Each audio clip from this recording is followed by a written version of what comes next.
are here at the UNCF Mask Ball in Los Angeles.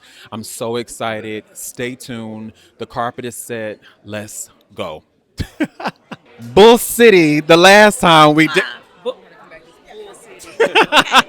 How are you? First of all, you look amazing. I said the people came out today. I said doing a little 1-2 piece. 1-2 for the people. Listen, your family represents love and action. How do you teach intentional kindness and legacy at home? Lead by example. Yep. Lead by example. Like who you see out in the world is who you get. You actually get a softer version probably of me. Sometimes it's a little harder depending on the situation. But really lead by example. Also love each other like in front of them. Right. And then my daughter can't stand it. She be like, "Oh my God, y'all!" Jesus, come on. But She will one day. But yeah, She will. but you will be happy that you saw your parents loving on each other. So Chance, when you think of your role in faith and inner peace, how has that played in your success? Say that again. What role has faith and inner peace played in your success? That's been tested here recently. However,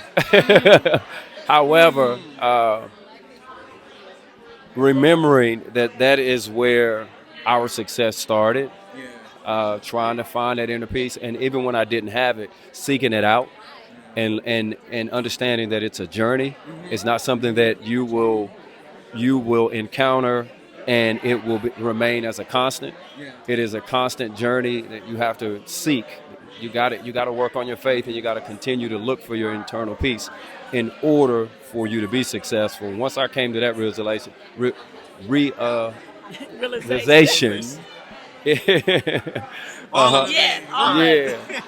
that's when success really started to happen for us. And that's the thing, like success looks different for everyone. What does making it now feel for both of y'all? Making it now. he asked me this the other day, and I told him I haven't made it yet.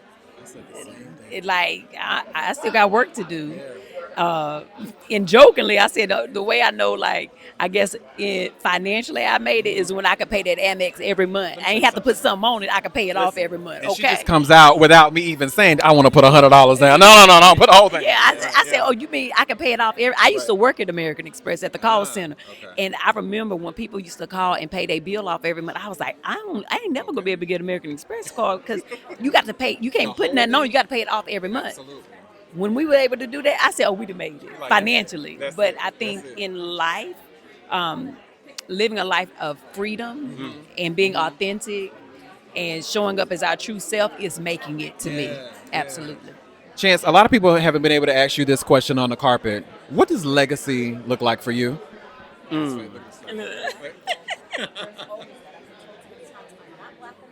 Legacy. It's probably the most important thing to me. Legacy looks like to me my great grandkids recognizing that their grandparents led by example. They were considerate of them even before their existence. They left something that they can stand on, they can be proud of, that they can actually touch, that means something. And I'm not just talking about land. I'm talking about real memories. I'm talking about touching people's hearts. And when they encounter them years later, they are treated well because of what we did here on this earth prior to their existence. That's the legacy. And my kids wanting to be mindful, even when we're gone, of what we did, that they pay it forward and be good to others because that's what they were taught. That's the legacy for me. Just looking at him like, you know what? Proud of you. Bae, look. You guys have fun tonight. It's good seeing you guys. Absolutely. Really quick, just two questions. What does it mean to hold space for joy while honoring such an amazing and powerful mission tonight? What does it mean to hold space for joy while honoring the amazing mission? Wow. It's because, no, seriously, that's a different question. And I appreciate that question because I believe it's joy that allows us to persevere. That faith that wherever we are right now, it can and will get better as long as we persevere and make it so. So we are here in the face of an administration, of a climate in this country that wants to minimize the contributions of people of color, that wants to do what they can to put impediments and roadblocks in the way. But when you come from a place of joy and positivity and standing in victory, and I stand in the Lord Jesus Christ victory, that it ain't over till he says it's over. And as long as we are here, we continue to collaborate, we continue to unify, and we continue to make a difference. So events like tonight are people coming together to say we get the assignment.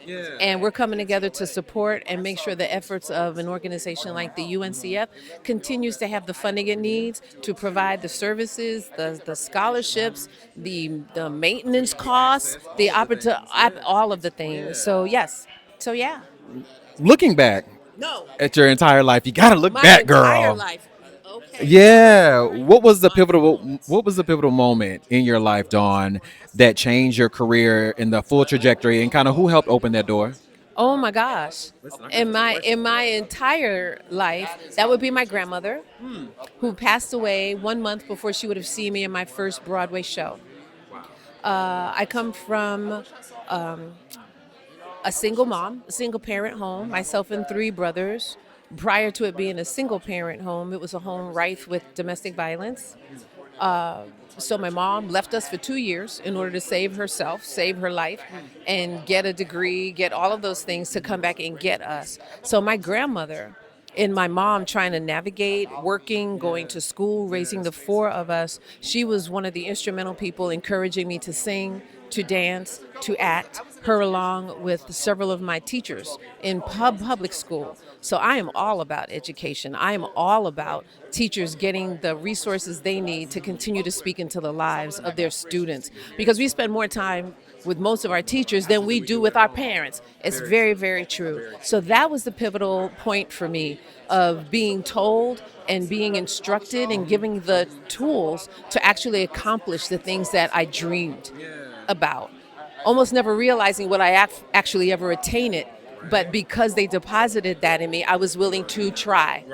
So that was the turning point for me. And the gigs started coming, and each gig positioned me better than the last gig.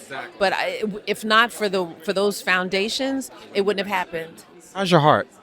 My heart is good. My That's the heart smile I is, wanted right it's there. It's a little heavy. No, honestly, it's just a little heavy because this is the first anniversary of my mom passing.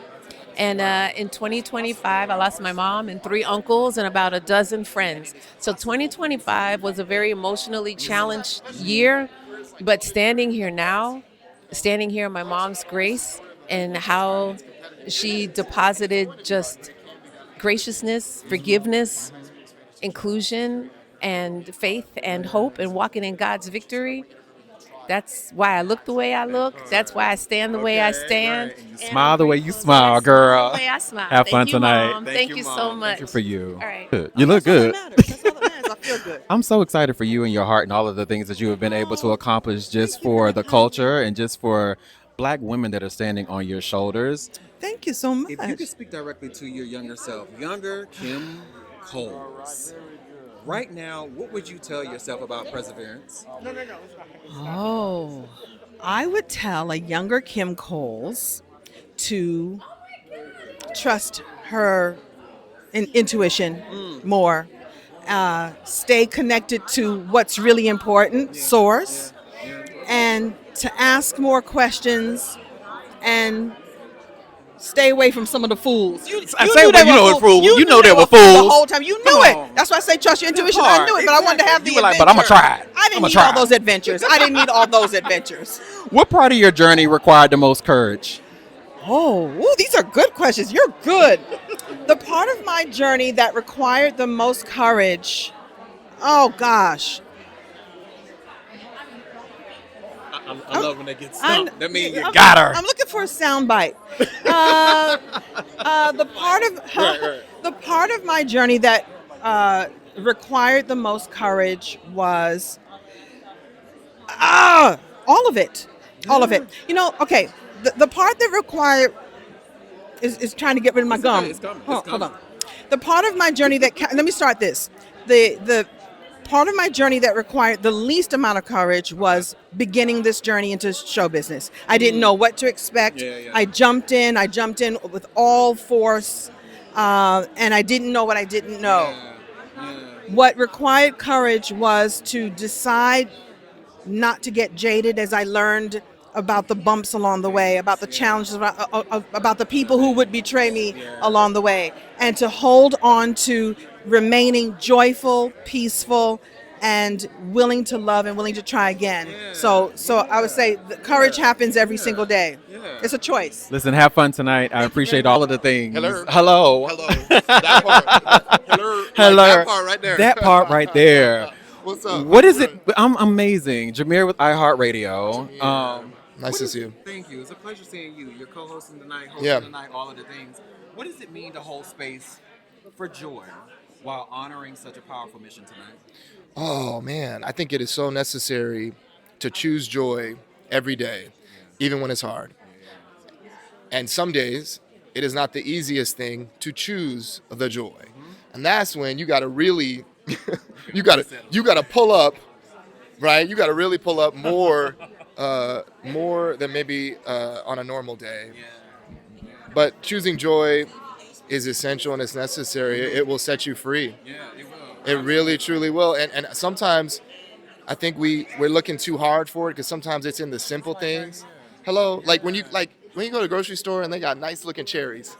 Why you got the? You know what I'm saying? Like when you got the nice looking cherries, or like when a cool breeze like hits your face.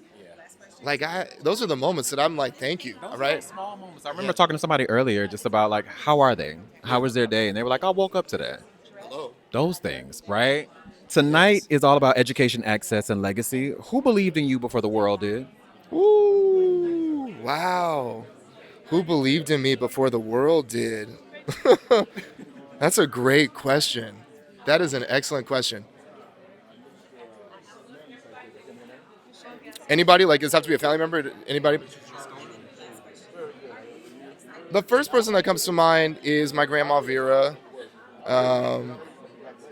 She, my dad's mom, and she really believed in me and she really encouraged me. And she was a third grade teacher at Manchester Avenue in South LA for 30 years and the reading specialist for the school.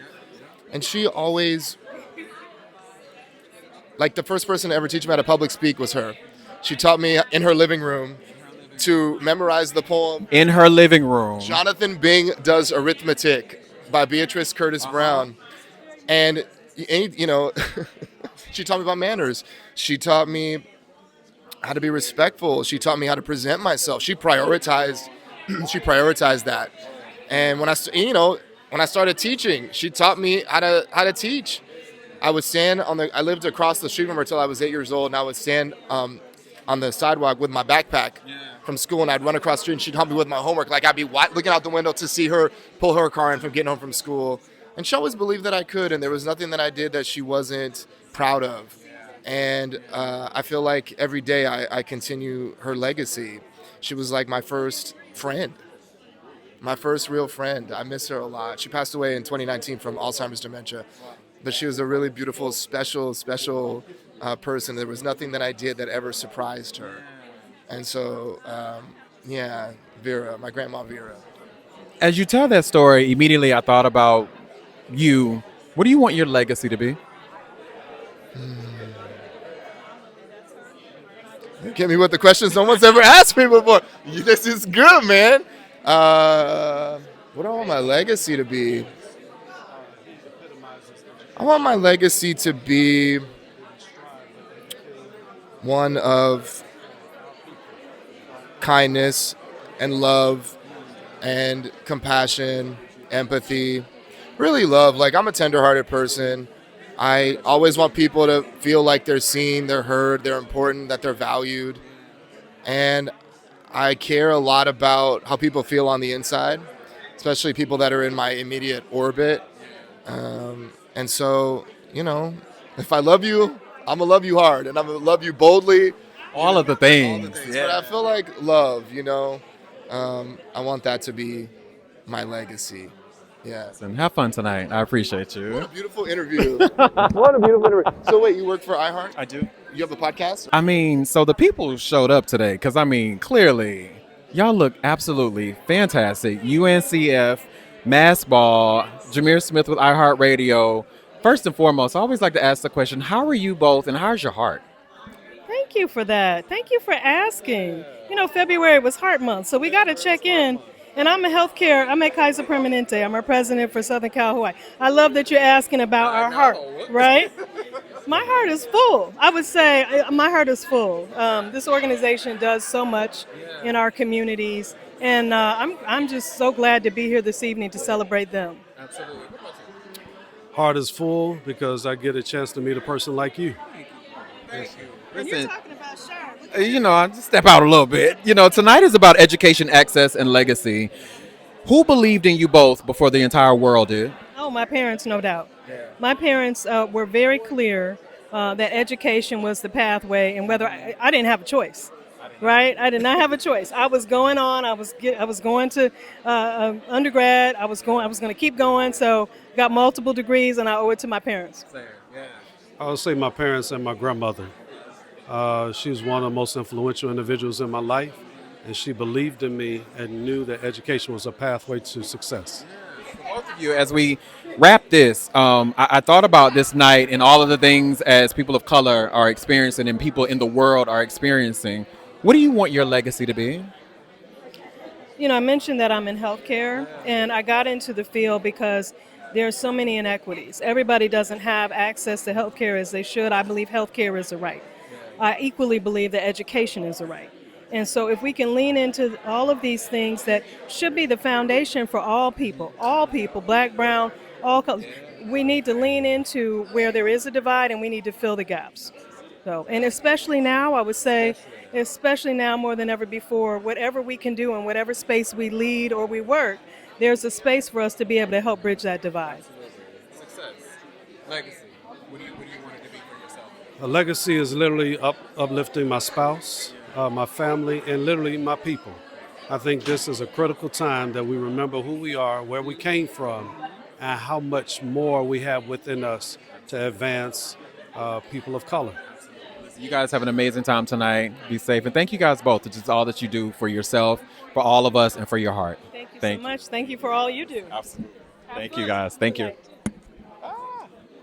I'm excited right now because we have someone that I love with his full heart, number one. I'm so proud of you and all the success that you have done, what you're doing for everyone. Tonight is about education, access, and legacy. Ray, who believed in you before the world did, and how did that belief kind of change your life? My grandmother, Ollie Carr, who I call Mimi. She's right here in L.A. She's from Jackson, Mississippi. She's a graduate of Jackson State University, and she's also my sorority sister. She's a member of Alpha Kappa Alpha Sorority Incorporated, and I'm a member of Alpha Phi Alpha Fraternity Incorporated. So I've had a lot of influence from her over my years. You have. When you think of the part of the journey that you were the most courageous, when was that, and what did it teach you? I think it was when I was originally a cast member on the world's first ever black reality television series, College Hill. I think being on that Iconic, show, by the way. Iconic. Being on that show, representing a HBCU, also being a member of the LGBT community. But I was the first. I was one of the first out there. Karamo and I were the first two. And so there was no blueprint. There was no rules. It was just us on television. And I'm so thankful that our experiences on College Hill and his on Real World inspired so many other people to just be comfortable in who they are. And we see there's various shows out there now with various They're mimicking characters. the same thing, Yeah, y'all were the blueprint. We were the blueprint, and along with Derek J. Absolutely. And I'm just appreciative of that opportunity that we were able to influence like a whole wave of just personalities after us. You did. Y'all did all of the things. Listen, have fun tonight. As always, I'm so in access and legacy. Who believed in you before the world did, and how did that belief just kind of change your life?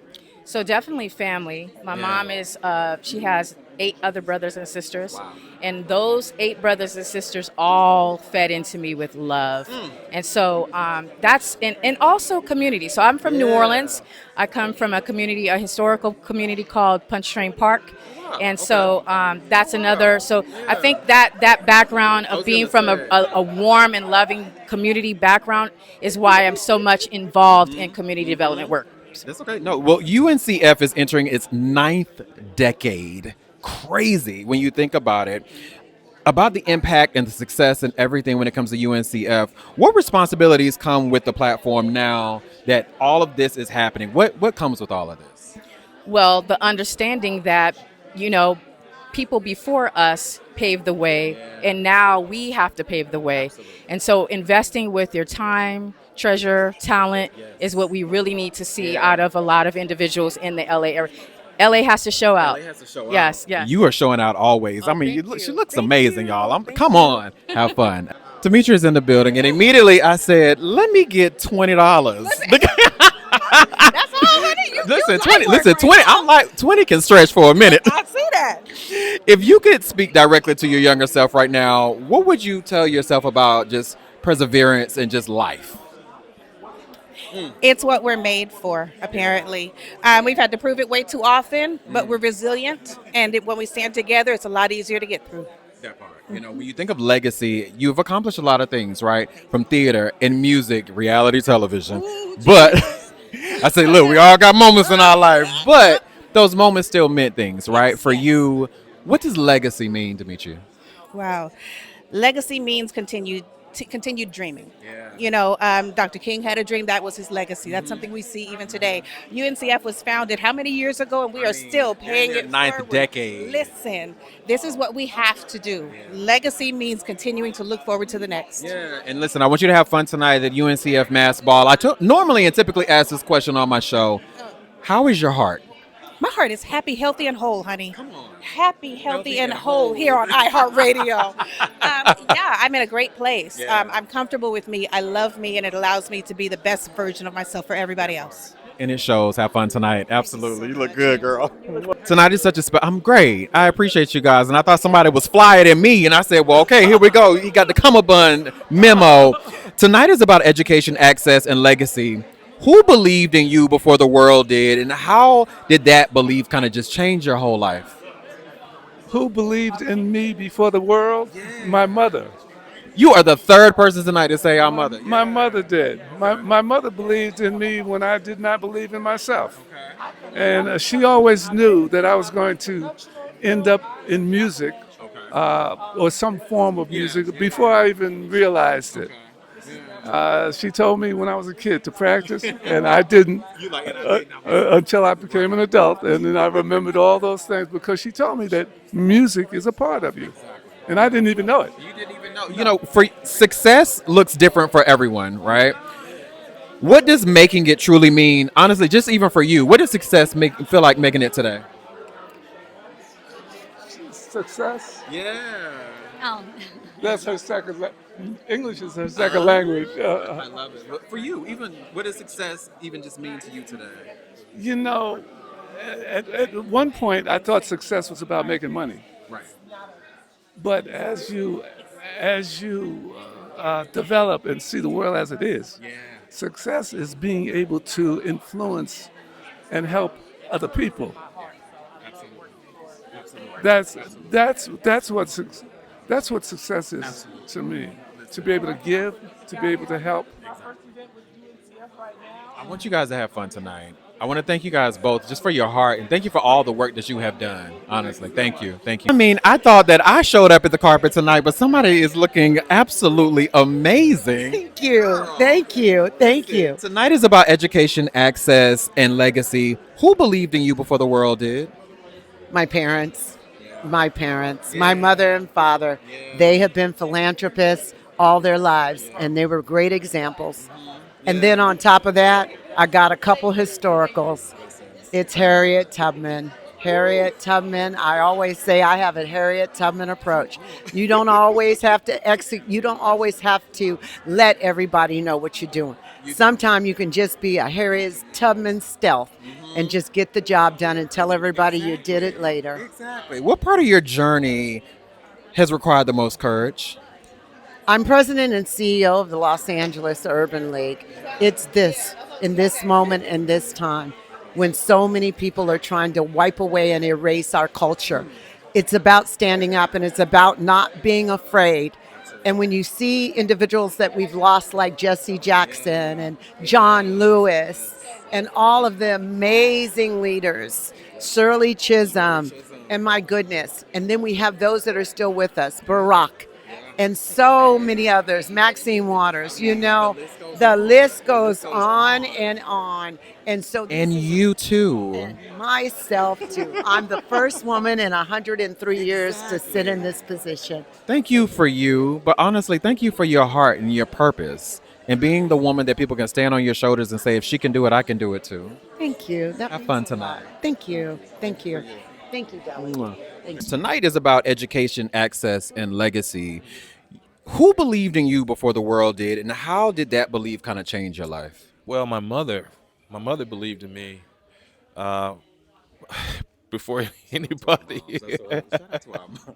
Before anybody. But my mother, and then of course my father, who ignited the spark of entrepreneurialism in me as a young kid. You know, following him around, and I can remember as a young boy, him talking about owning his own business constantly.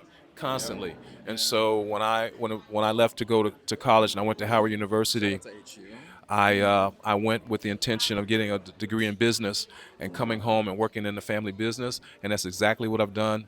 And I've been working in the business for 34 years.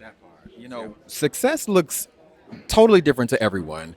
For you, what does making it truly mean to you today? Making it is rising to the point where you are recognized by an organization like the United Negro College Fund. It's not all about money and everything like that, but when you can develop and build a good name, a good reputation that revolves around providing excellent community service, giving back to the community, and running a long-term family business, that's what success means to me. Listen, you're receiving an award tonight. Have fun. Congratulations. I'm like, let me get $20. You got it.